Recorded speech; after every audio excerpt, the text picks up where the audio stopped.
Hi, so in this video I'll be showing you your beginners tools. So first up, I'll start with the metal roller. The metal roller is important in leather crafts because it will guide you in your measurement, and it can also guide you when cutting your leather. So when cutting your leather in straight lines, you will not be able to cut through with the metal roller. If you have a wooden roller or a plastic roller, the blades of the roller is going to spoil your sides of your roller. So it's recommended that you use metal roller when doing your leather craft. And second one, here we have your scissors. Scissors is for cutting your leather, scissors for cutting your leather straight lines and maybe curves if you get it right. That's what you use your scissors for. Then most of the time we use our cutter. The cutter is for cutting your leather. We have different type of cutting knives in leather craft. You can look them out online, but for starters and beginners, you can start with your cutter knife. There are more different type of cutting knives in leather craft, so you can go for the one you choose. And we have the groover.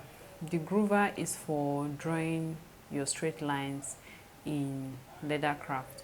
The lines that you draw straight so you can get your stitch, for you to punch your holes in leather craft. And then here we have the important one of the important ones, your awl. Your awl is to create holes and help open holes that you punched in leather craft. And when stitching also, you can hold your awl, so you are stitching and your needle is not passing through the hole well. You just use your awl, pierce it in. It's sharp, it has sharp edge, so you just go through it and it will create your hole. Then you have your small cutter for threads. You have your groove, your beveler. Your beveler is for removing extra edges in the sides of your leather work. Then the almighty stitching punch for stitching, for punching holes for you to be able to stitch. After using your groover to groove your straight line, you place your pricking iron on the lines and strike with your rubber hammer, not metal hammer. Metal hammer will destroy your tool, so you use your rubber hammer to strike your punch. Any punch, hole punch and pricking punch, use your rubber hammer. Then in leather craft we use hand stitching needles, so and you work with 2 hand stitching needles, so you have one on one end, other one on another end. Then threads. This is a normal regular thread you see in the market here in Nigeria. It's not waxed, it's just thread.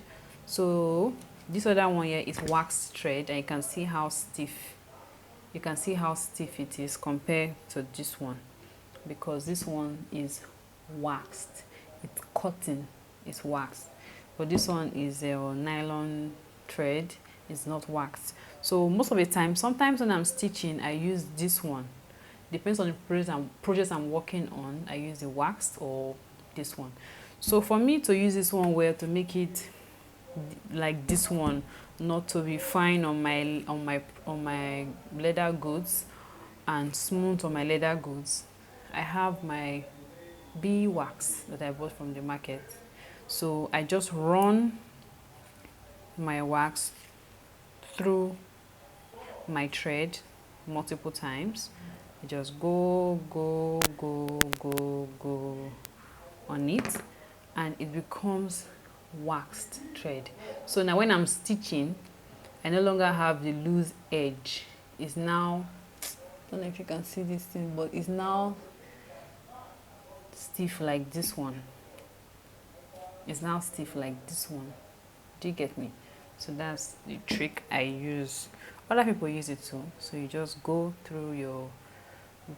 take your thread through your wax multiple times, and then you thread your needles and you start stitching. So the metal roller in leather craft, we use it to strike. After stitching, you use it to strike the stitching lines to help relax your stitch on the leather and make it leveled on your leather. That's it. So for other tools, you can check online on how to get them, you can check Mushin for some, you can check AliExpress, you can check Amazon, or you can contact me.